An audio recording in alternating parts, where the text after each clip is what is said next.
of the rim. Garnett on the slam. Oh, using Curry way downtown. Oh, what a shot from Curry. With the 2024 season among us, I wanted to take a look at where we currently stand. This is in terms of stories, rosters, competition, anything relevant to the most important teams as we head into the start in October. And if you happen to be into sports betting, DraftKings is 100% relevant to you. The season of sports is finally kicking off, and even though you know we cover basketball, college football is starting, and my partners at DraftKings have a crazy offer for any new customers. So right now, all new customers will receive $200 in bonus bets instantly when they place their first $5 wager. Sign up now using my code DOM2K and get ready to put on your crown. That's right. New customers that bet just $5 on any wager will receive $200 in bonus bets instantly. You can even stay in on the action and use your $200 in bonus bets on a DraftKings same game parlay. There you can combine multiple bets on the same game for a shot at even bigger payouts. If sports betting isn't available in your state yet, don't worry, you can still join in on all the fun with DraftKings Daily Fantasy across all sports. Download the DraftKings app now. New customers who use DOM2K and bet just $5 on any wager will get $200 in bonus bets instantly. That's promo code DOM2K only at DraftKings. It's only appropriate to start with the defending NBA champion Denver Nuggets, who've been very quietly celebrated for getting the job done early. During last season's contenders video, I'd said this was the first time they'd reasonably have championship expectations from critics, so winning now would essentially kill any impending controversy in its crib. That's exactly what happened, as they commandingly defeated the Western Conference and didn't take any longer than they needed to beating the Heat. They've got their championship core locked up for at least a couple of more years and probably much longer than that, so the only concern is the predictable loss of Bruce Brown. He was an excellent cog for the team, especially down the stretch in their run, and it's fair to say he was not replaced. Repeating is an extreme task in a league with this much parity, but I at least expect Jokic to continue adding MVPs down the road as he and Murray continue to dominate and hopefully stay healthy. The Miami Heat were pretty much dominated in the gentleman's sweep, and I'm not exactly sure I understand what's going on here. On one hand, they probably just had the most last-minute finals run we've ever seen. After the rollercoaster regular season they had, it just shouldn't have been possible, so who is anybody to say that what they have right now isn't good enough to go again? That being said, they lost Gabe Vincent and Max Strus, while not having yet struck the deal to offset those losses with Damian Lillard. A little over a month ago, the trade seemed like a sure thing. Today, we don't even have a slight clue where it stands. I'll go out on a limb and say a 37-year-old Kyle Lowry is not enough depth at the point guard position to run it back. So for now, we kind of just wait and see if the trade ever happens. At 33 years old, they're running short on time to provide Jimmy Butler with the tools to finish the job, and who knows if you can count on another MJ run from Caleb Martin. I really do wish I could tell you what's happening in Golden State, because Chris Paul in a Warriors jersey is absolute in-game material. If you remember the video I made a couple of years back discussing his story with Steph, you know how awkward this is, or you know how awkward it is if you've just been paying attention to that relationship in general. Matt Barnes once said that it was written on some vet's face how they couldn't stand Curry's quick rise to power. Chris Paul was absolutely one of those vets, and now it appears his last chance at a ring will come from playing behind that very man. You could also start him, have Steph play the 2 because he's proficient off ball, then how does the rest of the roster work? Is Wiggs playing the full-time 4 while Dre is the season starting 5? Are you gonna go Clay or Wiggs off the bench so you can start Dre or Looney?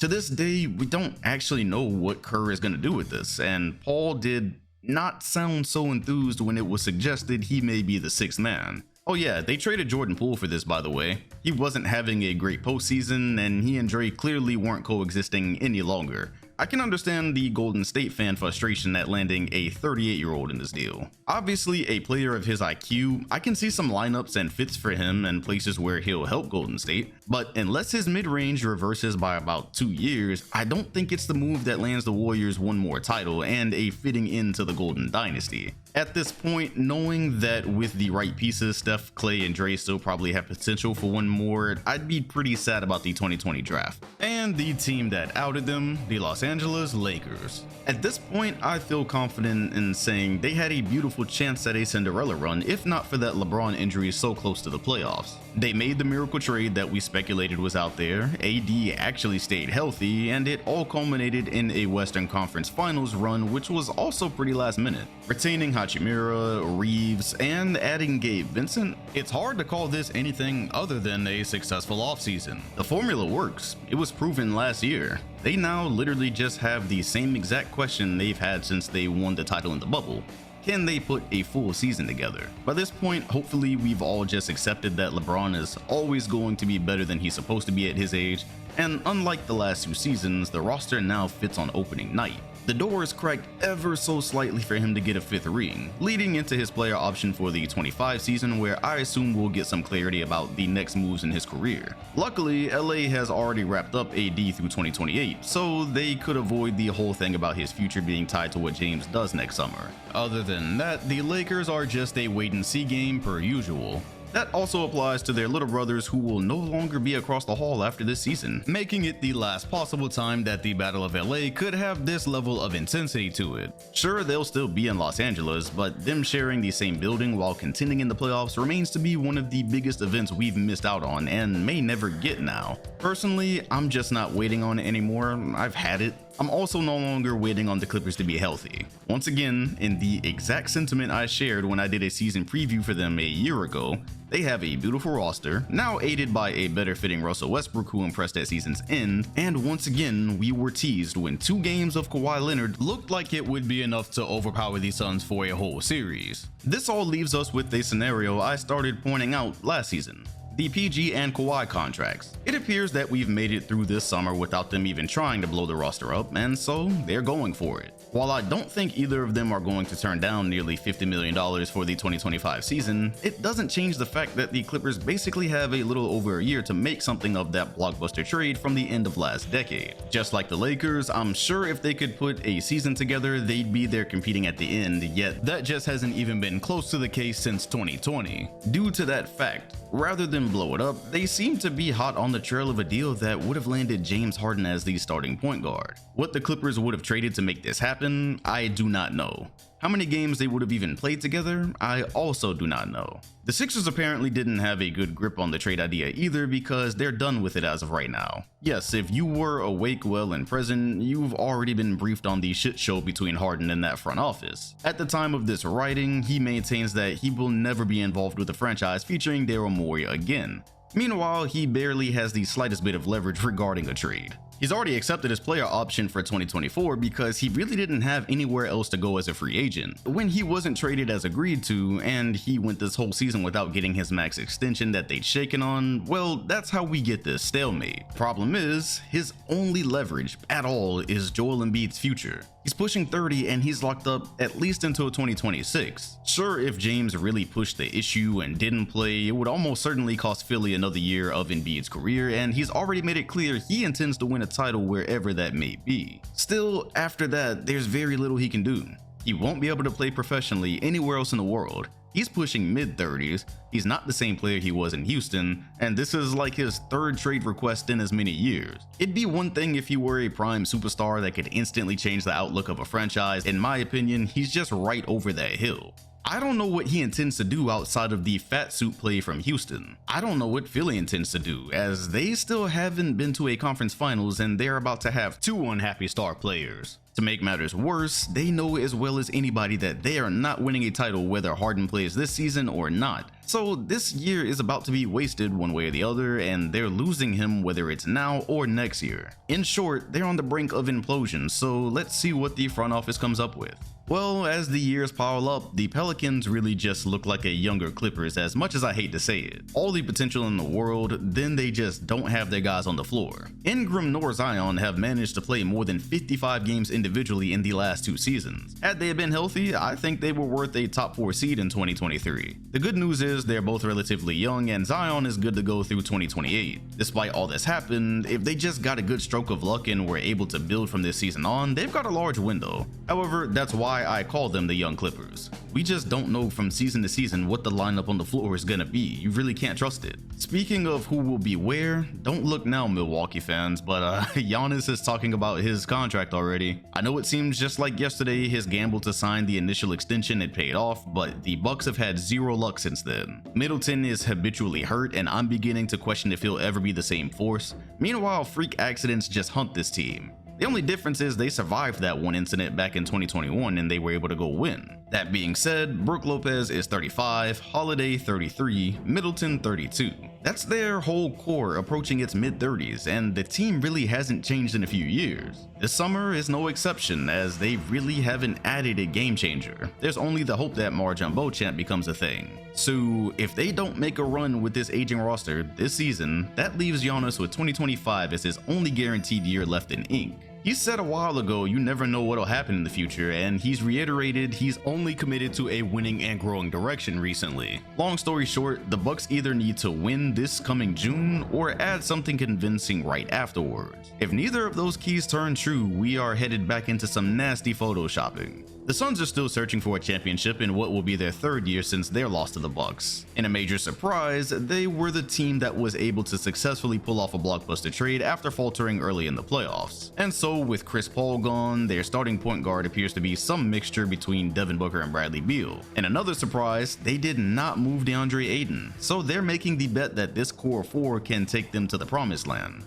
That'll have to pay off at some point in the near future, given that Durant is 34 years old and has not put together a really healthy season in quite some time. I'd say they had a good offseason acquiring nice support pieces such as Eric Gordon and Yuta Watanabe. It's definitely a win today, then worry about tomorrow roster. The core is locked up for a reasonable amount of time, so now it just remains to be seen how well this translates on the court. How about the Boston Celtics doing exactly what they had to do by extending Jaylen Brown through 2029? That amount of money was always going to bring the jokes given some of the basic struggles he has as a star on a contending team, but they could not just let him eventually walk for free, nor was there a significant trade out there to be made. Not a realistic one anyways. With that in mind, they did not have to trade Marcus Smart. He was also the only piece that they could trade to get some type of game-changing value back. It's a massive gamble because he's been known as the heart and soul of this squad, but there's no doubt that what Porzingis brings fits nicely into some of what the Celtics need to clear the mountaintop.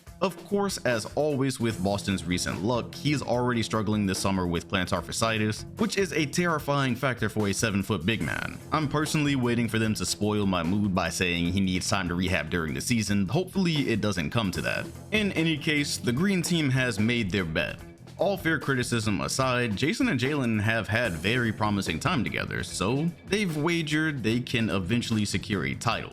Although I will say I'm worried about how the supporting cast looks in a couple more years when both of their payrolls are in the stratosphere. Marcus Smart was sent to the Memphis Grizzlies of all places, who are in a less than stellar situation. Just a year ago, they'd made massive strides in a short amount of time that had us questioning if they were already contenders. Even if they weren't, they didn't appear to be far off so long as they could stay healthy and eventually add another piece or two. That's when the Ja saga started, where he just could not refrain from doing obvious brand risk activity off the court, eventually leading to his massive suspension to start this 2024 season. Although Memphis has shown the consistent ability to win without him, that was when they had Tyus Jones, who played a big part in that. He's now gone. Not saying they can't survive this next run without him, but especially after a disappointing first round exit, it's fair to question what type of momentum they'll have as things kick off this year. On that note, as many jokes as Dylan Brooks brought on himself, he was a very solid defender for them that practically got exiled. Smart should be able to replace that, but the vibes are less than immaculate, especially considering Brandon Clark will also be out for the beginning. They'll basically need to see how much better Desmond Bane and Jaren Jackson can get in this time to gauge what their chances are when Ja returns, and if they can get everything on the same page, they've got a really long time to figure this all out. They're young. Speaking of being young, the Cleveland Cavaliers showed their inexperience more than many expected them to in their premature exit. They weren't just young though, they were flat out missing a piece or two for playoff success. They've tried to alleviate that by signing Max Strus, and now I'm just wondering if Evan Mobley will have a deeper bag by the time the postseason returns. It'd be in Cleveland's best interest that he does, because quiet as kept, Donovan Mitchell is already on the clock once again. The 2025 season is all that he's got guaranteed after this, and there's been no promises made about an extension from his side. So just like with any other star ever, if the year before his contract year is a letdown, he's got leverage with what happens next and could eventually find himself exactly where he wants to be, wherever that is. Although there appeared to be impending doom in Dallas towards the end of the season, they were able to retain Kyrie Irving so that he'll hopefully get a full year of basketball with Luka Doncic. That was the only go-for-it move available to give them a shot at avoiding eventual mayhem with a trade request situation, and for now it seems they've bought themselves some time to figure it out. I like the addition of Grant Williams. I would say they are probably still a piece or two away from being able to make an extended run. And as far as teams that I directly want to speak about in this video, Sacramento will round off that list because I'm still very curious about them. Last season was full of energy with their resurgence and re-entry into the playoffs, as Kings fans rightfully and predictably beat their chests about a trade they were heavily clowned for. With that being said, the honeymoon is now over, so what are their next steps here? I ask only because as all the chest pounding was happening, I've always thought to myself, well, what's the ceiling for this Sabonis venture? They're super fun, they're a good team, but do they ever push over into legitimate contending territory? They get upset last year when it was pointed out that veteran and contending teams wanted to play them in the first round since they had a high seed, and then that turned out being a winning strategy for the Warriors. Their offseason was not that impressive, and they clearly need more before they're taken seriously in the West. So the good feelings were warranted, but they did trade a young Halliburton for this. That means the hope is that it eventually surmounts to more than just some first and second round exits. That's the step they'll hopefully be taking this year, or at least they'll be trying to. Beyond that, the league stands in a really good place going into the 2024 NBA season, as there's just so much to follow. The careers of Scoot and Wembanyama kick off to a start that should be even more anticipated after the events of Summer League. There's plenty of young talent to keep track of in Orlando, Houston. You look in Detroit and Cade Cunningham is coming back. OKC is probably playoff worthy this year as they get to throw Chet Holmgren's rookie season in with the inaugural rookies. Anthony Edwards will continue to blossom. Indiana had a great offseason. And of course, most importantly, there's no overwhelming super team in the league for the 5th season in a row. I've got to say the 2020s have been beautiful so far in the NBA, minus that 1 year, but if we're mentioning super teams here at the end, I guess the Suns fit the definition technically, yet when you consider what they have to prove in terms of fit and staying healthy for an entire season, they aren't even the favorites right out of the gate. To me, that means parity is still intact. Of course, these are all things we will have to wait and see, and as September rolls in, getting us 1 month closer, I cannot wait. Let me know what you're looking forward to in the 2024 season, maybe give your contenders, and who's the favorite going into it, given that the parity is where it is. If you enjoyed this video, hit the like button, sub, and hit the bell next to my name if you want notifications every time a new video drops. Appreciate you watching, and I'll see you all on the next one.